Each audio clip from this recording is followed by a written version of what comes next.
इसका मतलब है अगर स्ट्रेट्स ऑफ होर्मुज बंद हो जाता है तो भारत में पेट्रोल महंगा हो जाएगा, डीजल महंगा हो जाएगा, गैस भी महंगी हो जाएगी, बिजली भी महंगी हो जाएगी और इसका असर होगा ट्रांसपोर्ट पर, खेती पर, खाने की कीमतों पर, यानी महंगाई हर तरफ से चरम सीमा पर पहुंच जाएगी।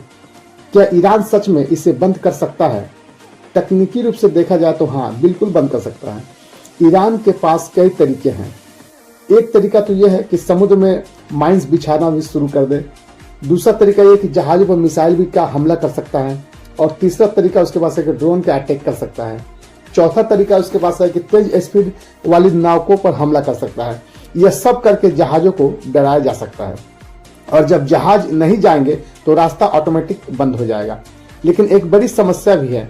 अगर ईरान ऐसा करता है तो दुनिया के सबसे शक्तिशाली सेना यानी यूनाइटेड स्टेट अमेरिका सीधे हस्तक्षेप कर सकती है। इतिहास में ऐसा पहले भी हो चुका है। 1980 के दशक में ईरान और इराक वार के दौरान अमेरिका ने अपने युद्ध पोत भेजकर तेल टैंकरों को सुरक्षा दी थी। क्या इसका कोई दूसरा रास्ता भी है?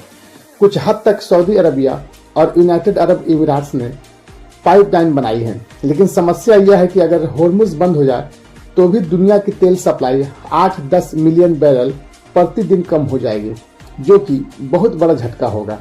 असली सवाल यह है कि ईरान सच में यह जोखिम उठाएगा, क्योंकि अगर ऐसा हुआ तो सिर्फ दुनिया की अर्थव्यवस्था नहीं बल्कि एक बड़ा युद्ध भी शुरू हो सकता है।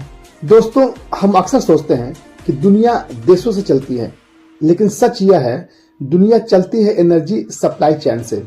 और कभी कभी पूरी दुनिया की स्थिरता सिर्फ 33 किलोमीटर चौड़े रास्ते पर टिकी होती है। सवाल यह नहीं है कि क्या यह रास्ता बंद हो सकता है, सवाल यह है अगर ऐसा हुआ तो दुनिया इसके लिए कितनी तैयार है। और हमें हर हाल में इस युद्ध को रुकवाने की कोशिश करनी चाहिए। अगर इजराइल और अमेरिका ईरान पे हमला किया है तो ईरान का नुकसान तो हुआ है, लेकिन अब उस नुकसान के वजह से ईरान अब हमला कर रहा है तो इसके वजह से पूरी दुनिया को दिक्कत हो जाएंगी, परेशानी हो जाएंगी और वर्ल्ड क्राइसिस आ जाएगा।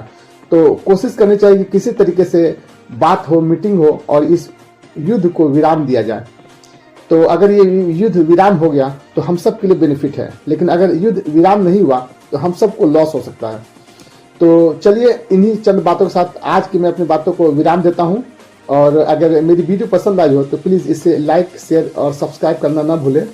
और एक छोटी सी आपकी कोऑपरेशन हमें बूस्टअप करेगी नेक्स्ट वीडियो के लिए। तो चलिए, मिलते हैं अगले वीडियो में। तब तक अपना ख्याल रखें and stay safe. Allah Hafiz.